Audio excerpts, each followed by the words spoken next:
तोपचांची प्रखंड सभागार में मनरेगा योजना की समीक्षा बैठक हुई। तोपचांची प्रखंड सभागार में बुधवार को प्रमुख आनंद कुमार एवं प्रखंड विकास पदाधिकारी राजेश इक्का की अध्यक्षता में मनरेगा योजना की समीक्षा बैठक की गई,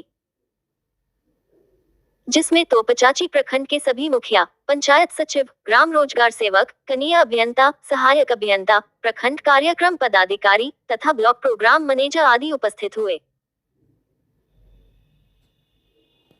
इस दौरान प्रखंड विकास पदाधिकारी के द्वारा समीक्षा बैठक में प्रखंड अंतर्गत चल रही पुरानी योजनाओं को यथाशीघ्र कार्य कराकर पूर्ण करने का निर्देश दिया गया एवं सभी ग्राम पंचायत को ग्राम सभा कर प्रति पंचायत 4 कूप, 2 तालाब, 10 दीदी बाड़ी योजना और प्रत्येक पंचायत में एक खेल मैदान का चयन कर कार्य प्रारंभ करने को कहा गया। बैठक में मुख्य रूप से प्रमुख आनंद कुमार, प्रखंड विकास पदाधिकारी राजेश इक्का, प्रखंड कार्यक्रम पदाधिकारी राजीव कुमार, सहायक अभियंता गुप्तेश्वर, कनीय अभियंता शिवनंदन सिन्हा, हराधन महतो, राजन आदि मौजूद थे। उसमें वार्ड मेंबर जब करेंगे काउंटर साइन मुखिया जी भी करेंगे, ठीक है ना। तो जमीन जिस प्रतिवेदन में जो वार्ड मेंबर साइन करेंगे उसमें काउंटर सर शुरू से बताइए। नहीं, इसको सिर्फ जमीन वाला सर, सिर्फ जमीन वाला सर बताना है कि जो 1.5 लाख से कम का जो स्कीम है उस स्कीम का जो भूमि प्रतिवेदन देना पड़ेगा। नरेगा का सारा काम जमीनी से होता है। ये सिर्फ हम उसी के 1.5 लाख से नीचे काम बताइए। 1.5 लाख जो एस्टीमेट है उससे नीचे का, तो उसमें 1.5 लाख से नीचे का जो एस्टीमेट है उसके लिए वार्ड मेंबर के द्वारा उसमें साइन करना पड़ेगा और उसका काउंटर साइन मुखिया जी लोग करेंगे, काउंटर साइन, ठीक है।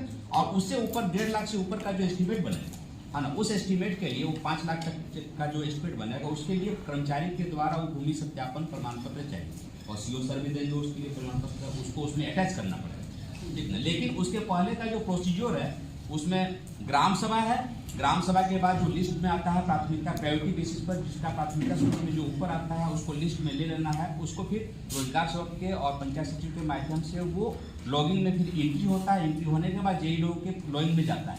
जेई लोग जैसे ही देखेंगे उसको ऑनलाइन उसका ना एस्टिमेट बनाते हैं, वो जैसे ही बन जाता है उसका फिर उसका सर्टिफिकेशन होता है, तो फिर उसमें सहायक अभियंता के द्वारा उसको टीएस किया जाता है, फिर अप्रूवल, फिर एएस के लिए फिर मुखिया जी के लॉगिंग में करके योजना का चयन करते हैं। उसके बाद फिर कार्यकारिणी में ले जाते हैं और कार्यकारिणी के अनुमोदन पे फिर हम लोग उसको ग्राम पंचायत के जो ग्राम रोजगार सेवक हैं ऑनलाइन इस स्कीम को एंट्री करते हैं।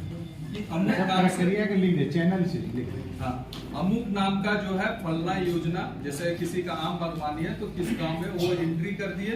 एंट्री जैसे वो करते हैं वो चला जाता है संबंधित कनीय अभियंता के लॉगिन पर। अब कनीय अभियंता उसका एस्टिमेशन करते हैं। आपका साइट भी देख लिए और साइट देख के उसके बेसिस पर वो एस्टिमेशन कर दिए।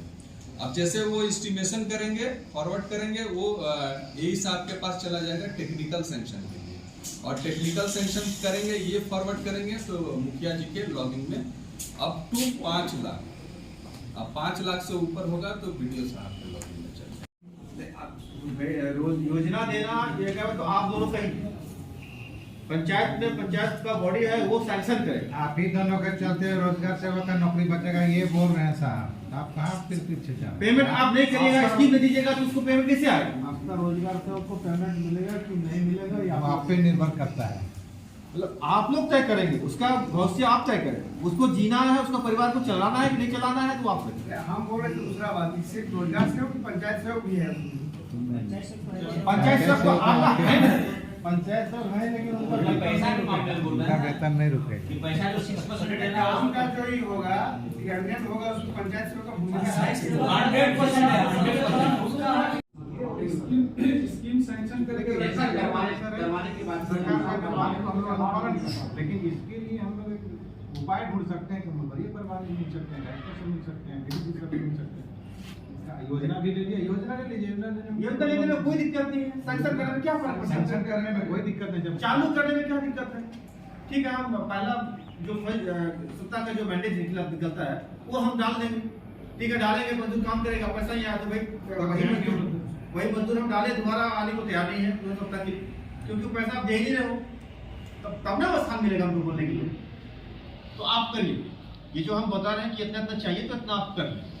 इसमें किसी को कोई परेशानी इतना सैंक्शन करने में? किसी मुखिया को कोई दिक्कत? अभी 2 महीना से पेमेंट रोका, 3 महीना से पेमेंट रुका हुआ है। एक मिनट स्टेट गवर्नमेंट को आ जाता है, केंद्र सरकार हाँ जी, आप लोग बोलिए, आप सही बात तो बोलिए, आप लोग बोलिए कि नहीं दिक्कत है।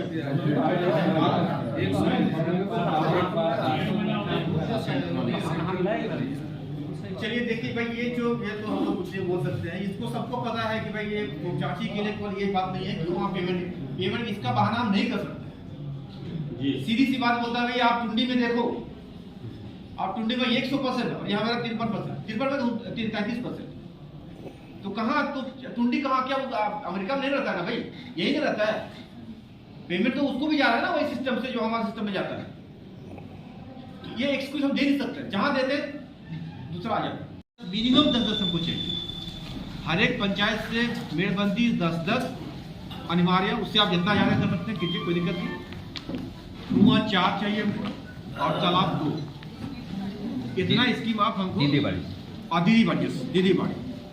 दीदी बाड़ी में, क्योंकि दीदी बाड़ी के लिए तो वो लोग देता है ना, ये जैसे वो लोग बोलते हैं कि आप लोग अगर नहीं मेरा से मैच नहीं करता तो आप दीजिए, हम उसको जेएसएलपीएस में ऐड कर देंगे। अच्छा ठीक है। दीदी बाड़ी के लिए आप चूंकि पंचायत में आप जनप्रतिनिधि हैं, तो आपको इतना आइडिया है कि किसके बगान में हम लोग दीदी बाड़ी का योजना चला सकते हैं, क्योंकि वो लॉन्ग टर्म चलता है, वो अगले 2-3 साल तक का वो उसका प्रोविजन रहता है, तो उसको हम लोग को लंबा चलाना है। तो दीदी बाड़ी तो चलता है अलग चीज़ है, लेकिन ये कुआं चूंकि अभी सीजन है, अभी हम लेंगे कि तो पटाखा इमीडिएटली चालू कर देंगे। और अभी बारिश होने में समय लगेगा, अभी गर्मी आ गया, तो अभी सीजन खोदने का समय है, तो इसको हमको चाहिए। तो दीदी बाड़ी हम चाहेंगे कि आज 50 से 5-5 नोट कर लिए सारे लोग, कम हो गया। तो 10-10 कर, हाँ दीदी बाड़ी 10-10 तो नोट करिए। दीदी बाड़ी 10-10 हर पंचायत से। मेड़बंदी कम से कम 10, उससे ऊपर ही चाहिए, उससे नीचे नहीं चाहिए हर एक पंचायत। टीसीबी भी करवा सकते हैं सर, टीसीबी भी हम लोग करवा सकते हैं। डीसीबी, हाँ डीसीबी, अच्छा ठीक है, मैंने नोट करवा। मेड़बंदी 10 हो गया आपका, दीदी बाड़ी 10 हो गया, कुआं 4-4 करते हैं, फिर तालाब 2 करते हैं, फिर टीसीबी आप हम लोग कितना टारगेट लेते हैं? उसको भी 10 कर देंगे। उसको भी 10 करते हैं। चलिए, तो टीसीबी 10, तो इतना स्कीम हमको हर पंचायत से हमको 4 दिन में 2 दिन के अंदर में। हाँ तालाब 2 जीर्णोद्धार ले सकते हैं, लेकिन अभी क्योंकि पानी होगा तो आप जीर्णोद्धार नहीं कर सकते हो, पानी सूखेगा खत्म होगा। अभी 2 महीना से पेमेंट रोका, 3 महीना से पेमेंट रुका हुआ है। एक मिनट स्टेट गवर्नमेंट को आ जाता है, केंद्र सरकार हाँ जी, आप लोग बोलिए, आप सही बात तो बोलिए, आप लोग बोलिए कि नहीं दिक्कत है।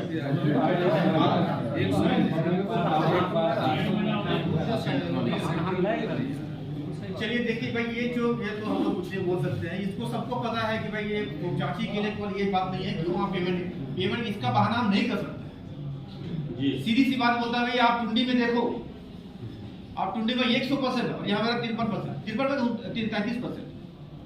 तो कहाँ तो टुंडी कहाँ, क्या अमेरिका में नहीं रहता है ना भाई, यही नहीं रहता है। पेमेंट तो उसको भी जा रहा है ना वही सिस्टम से जो हमारे सिस्टम में जाता है। तो ये एक्सक्यूज हम दे नहीं सकते, जहां देते दूसरा आ जाता।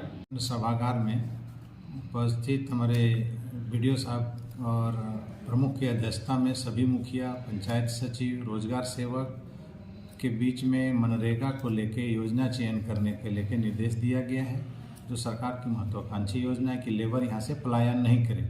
इसीलिए सभी मुखिया और सभी पंचायत सचिवों को यह निर्देश दिया गया है कि प्रत्येक पंचायत में जल्द से जल्द 4 कुआं, 10 दीदीबाड़ी, 10 टीसीबी, 4 मेड़बंदी, 1 खेल मैदान को तत्काल योजना पारित कर उसको कार्य चालू करने का निर्देश दिया गया है, ताकि हमारा रोजगार बढ़े और लेबर का पलायन नहीं। आप अपना परिचय दें। मेरा तपचाची प्रखंड प्रमुख आनंद कुमार।